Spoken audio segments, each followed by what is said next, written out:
आज हम तालीस शादी चूर्ण के बनाने की विधि और उसके उपयोग के विषय में बात करेंगे। तालीस शादी चूर्ण में जो औषधियाँ मिली होती है उसमें तालीस पत्र, काली मिर्च, सौंठ, छोटी पीपल, वंशलोचन और दालचीनी तथा इलायची। इस प्रकार से सभी द्रव्यों को एक निश्चित अनुपात में मिलाते हैं, जिसमें तालीस पत्र 12 ग्राम, काली मिर्च 24 ग्राम, सौंठ 36 ग्राम, छोटी पीपल 48 ग्राम, वंशलोचन 60 ग्राम, दालचीनी और इलायची 6-6 ग्राम। इस प्रकार से सभी औषधियों को बारीक महीन चूर्ण बना लेते हैं और इन्हें सभी को एक निश्चित अनुपात में पाउडर बनाने के बाद सभी को मिला लिया जाता है और यह आपका तालीस शादी चूर्ण तैयार हो जाता है।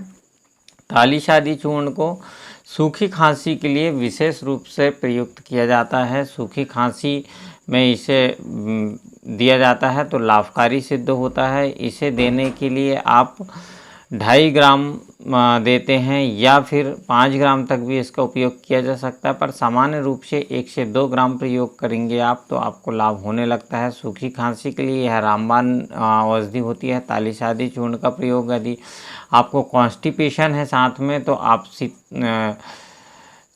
सीतोपलादी चूर्ण और तालीस शादी चूर्ण दोनों को मिक्स करके लेते हैं तो भी आपको लाभ मिलता है। साथ में आप तालीस शादी चूर्ण और रात में त्रिफला चूर्ण का प्रयोग करते हैं तो कॉन्स्टिपेशन ठीक होता है तथा आपको सूखी खांसी में आराम मिलता है। वातज कास भी बोला जाता है सूखी खांसी को, इसलिए जब सूखी खांसी चलती है तो आप घृत का सेवन साथ में कर सकते हैं। घृत के सेवन करने से आपके वात का शमन होता है, या फिर आप वातनाशक आहार विहार का सेवन करते हैं साथ में तालीस शादी चूर्ण का प्रयोग करते हैं तो आपको लाभ मिलता है। यदि आपको गले में खराश ज़्यादा महसूस हो रही है तो साथ में ढंकन का प्रयोग कर सकते हैं। ढंकन मिक्स करते हैं या शुभ्रा भस्म का प्रयोग करते हैं तो भी आपको लाभ मिलता है।